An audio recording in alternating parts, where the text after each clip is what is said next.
This problem says find all the real zeros. So here's our function. It says to use the graph to determine the number of turning points of the graph. Okay, but we got to find all the real zeros. Let's look at the graph. What are the zeros? So zeros are, we have -1 and 0 and +1. Now you could have written plus or -1, that's fine. The zeros are right here.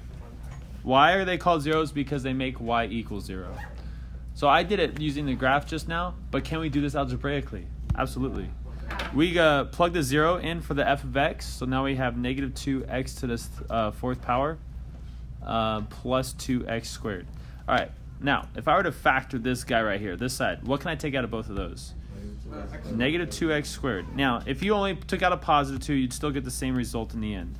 All right, now what do I get? I get x to the second power, and I get -1, right? Right. Now, can I factor this some more? Yes, x plus 1, x minus 1. Why can you do that? Because that's a difference of squares. Okay? All right, so we can actually factor this one some more, but I don't really want to. Okay, yeah, I'm going to do it. We have -2x, and then we're going to multiply it times x.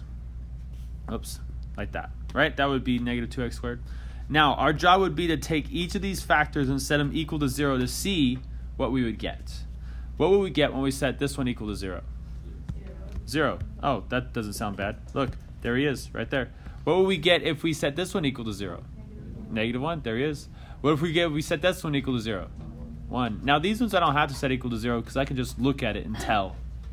But that's how you find the zeros of a polynomial function. You set it equal to 0 and then factor it. Set all your factors equal to 0.